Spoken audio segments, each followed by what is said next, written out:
Bom, voltando a falar de cinética, no primeiro vídeo sobre esse assunto, eu comentei com vocês que um dos objetivos da cinética química também é entender quais são os fatores que vão influenciar a taxa de desenvolvimento das reações.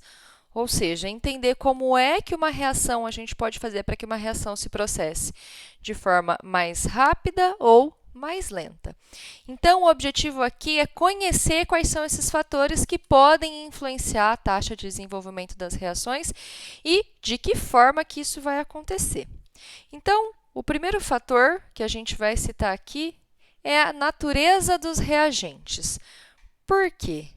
Porque, dependendo do número de ligações a serem rompidas nos reagentes e da força dessas ligações a serem rompidas, a gente vai ter uma taxa de desenvolvimento das reações diferentes.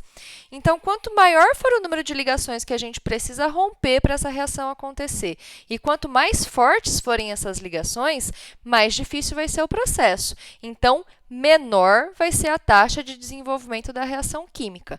E, claro, o contrário também é verdade. Se forem poucas as ligações a serem quebradas e elas forem fracas, a taxa de desenvolvimento da reação tende a ser maior. Um segundo fator que pode influenciar é a superfície de contato. Quanto maior for a superfície de contato dos reagentes, maior a taxa de desenvolvimento da reação química, porque aí a gente vai ter uma maior quantidade de partículas que vão estar interagindo num mesmo espaço de tempo. E quanto menor for a superfície de contato, claro, menor vai ser a taxa de desenvolvimento. Um terceiro fator que vai influenciar é a concentração dos reagentes. Quanto maior for a concentração dos reagentes, maior vai ser a probabilidade de haver colisões entre os reagentes. E, assim sendo, maior a probabilidade de haver colisões que sejam efetivas. Lembrem-se que a gente falou no vídeo anterior. As colisões precisam ser orientadas de maneira adequada e com energia suficiente. Então, se a gente aumenta a concentração dos reagentes, a gente aumenta a probabilidade de haverem colisões efetivas e, consequentemente, a gente vai aumentar a taxa de desenvolvimento da reação química. E o contrário também é verdade. Se a gente tiver uma menor concentração dos reagentes, a gente tem uma menor probabilidade de colisões e aí a gente deve ter também uma menor taxa de desenvolvimento. Um quarto fator é a pressão. Quando a gente aumenta a pressão do sistema, a gente está diminuindo o volume desse sistema. E, consequentemente, a gente vai aumentar a concentração de reagentes. E aí, a gente volta ao fator anterior. Se a gente aumenta a concentração dos reagentes, a gente aumenta a taxa de desenvolvimento da reação química. Então, se a gente tiver um aumento de pressão, também deve haver um aumento da taxa de desenvolvimento da reação química. No entanto, esse efeito só é considerável para substâncias gasosas, que é quando a gente vai ver esse efeito realmente influenciar o processo. Um quinto fator que pode interferir nesse processo é a temperatura. Quando a gente aumenta a temperatura do sistema, a gente está aumentando a energia cinética.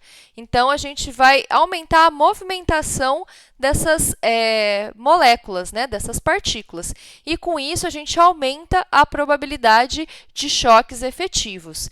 Então, quando a gente aumenta a temperatura do sistema, a gente vai aumentar a taxa de desenvolvimento da reação química. E prestem atenção que isso vale tanto para reações que sejam endotérmicas, quanto para reações exotérmicas, porque o processo de aumentar a temperatura vai aumentar a probabilidade de choques efetivos e também vai fazer com que o complexo ativado seja formado de forma mais rápida. Por fim, um outro fator que pode interferir na taxa de desenvolvimento da reação é o uso de catalisador. O catalisador é uma substância que ele vai acelerar esse processo de reação, mas ele não faz parte da reação, ele não vai ser consumido. Ele vai atuar apenas para ajudar o desenvolvimento da reação. Então, o uso de catalisadores vai aumentar a taxa de desenvolvimento da reação química, porque ele vai fazer com que os reagentes necessitem de uma energia de ativação menor para formar o complexo ativado.